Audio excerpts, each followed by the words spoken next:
হাসনাত তাকে ডেকেছে আওয়ামী লীগ বিষয়ক সম্পাদক।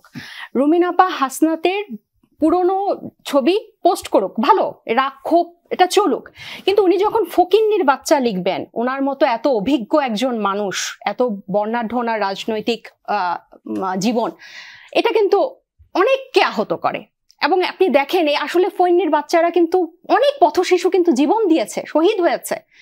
এই শহীদের তালিকায় কিন্তু ওই ভ্যান চালক, রিক্সা চালক, সবজি এরাই আছে, শ্রমজীবী মানুষ আছে।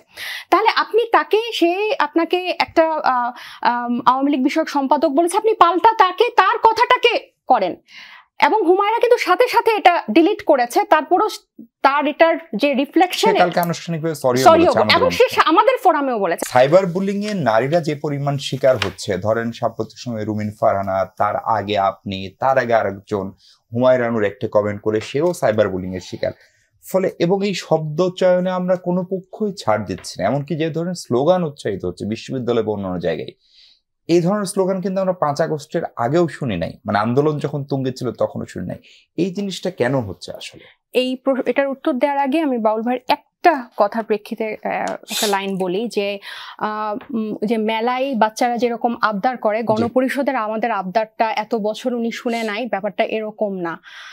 শহীদ প্রেসিডেন্ট জিয়াউর রহমান 1978 সালে 17 এপ্রিল ওনার সেকেন্ড ফরমানে, দ্বিতীয় ফরমানে দ্বাদশ সংশোধনীতে উনি বলেছিল নেক্সট যে জাতীয় পরিষদ নির্বাচন হবে সেটা গণপরিষদ কাম সংসদ নির্বাচন হবে। সো এই জিনিসটা যে আমরা প্রথম তা না, এটা প্রথম বিএনপির ইতিহাসেই কিন্তু আছে।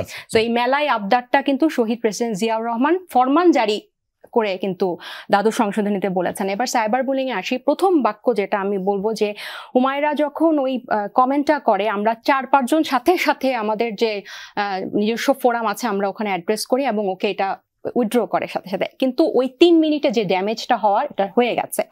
রুমিন আপা বিরুদ্ধে যে ধরনের সাইবার বুলিং চলছে, এটা আমরা মানে এটা এখন আমাদের একদম মেজর ইস্যু, এটা নিয়ে আমরা সবাই কথা বলছি। কালকে পর্যন্ত রুমিন আপাকে হয়তো ডিফেন্ড করছিলাম, কিন্তু মিশু ভাই দেখেন, আপনি হাসনাত তাকে ডেকেছে আওয়ামী লীগ বিষয়ক সম্পাদক।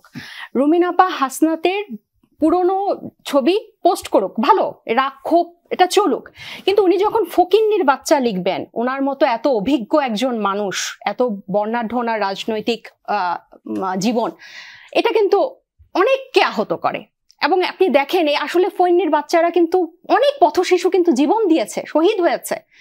এই শহীদের তালিকায় কিন্তু ওই ভ্যান চালক, রিক্সা চালক, সবজি এরাই আছে, শ্রমজীবী মানুষ আছে। তাহলে আপনি তাকে, সে আপনাকে একটা আওয়ামী লীগ বিষয়ক সম্পাদক বলেছে, আপনি পাল্টা তাকে তার কথাটাকে করেন। এবং হুমায়রা কিন্তু সাথে সাথে এটা ডিলিট করেছে, তারপরও তার এটার যে রিফ্লেকশন এবং সে আমাদের ফোরামেও বলেছে। আরেকটা বলি, যে এই পারস্পরিক এগুলো কিন্তু বন্ধ করতে হবে। এই যে বিএনপির চেয়ারপারসন, ভারপ্রাপ্ত চেয়ারম্যানের যে উপদেষ্টা হাবিব সাহেব বলেছেন, এই যে ধানের শীষ, এই স্লোগান যে দিবে তার জিহ্বা টিনে ছেড়ে ফেলা হবে। তাহলে এই যে অধ্যত্বপূর্ণ এইসব কথাবার্তাতে কি হয় জানেন, এগুলোতে ওই যারা গণতন্ত্রের শত্রু, হ্যাঁ, আপনারা রাজনৈতিক সমালোচনা করেন, এখন তো একদম উন্মুক্ত, কেউ আপনাকে ডিজিটাল অ্যাক্টে আটকাবে না, আপনি সমালোচনা করেন, কিন্তু আমরা দুই পক্ষের থেকেই কিন্তু, আপনি দেখেন এই যে ভাই বললেন বস্তির আগের কথাটা আমি বললাম না, তার আগের কথা ফারহানাকে আওয়ামী লীগ বিষয়ক সম্পাদক বলাটাও কি সঠিক না?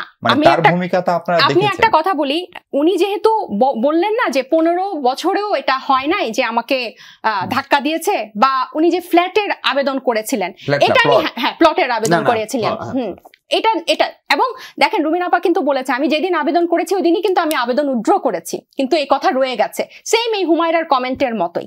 তো এগুলো আপনার ধরেন তর্কের খাতিরে এগুলো চললো, কিন্তু তারপর এই যে ডাকাতের মতো চেহারা, ফকিন্নি, ছোট লোক, এসব শব্দ কিন্তু এই প্রজন্মকে অনেক আঘাত করে এবং সাধারণ মানুষকে আঘাত করে, এবং এটাতে কিন্তু অনেক বিমুখ হয় মানুষ।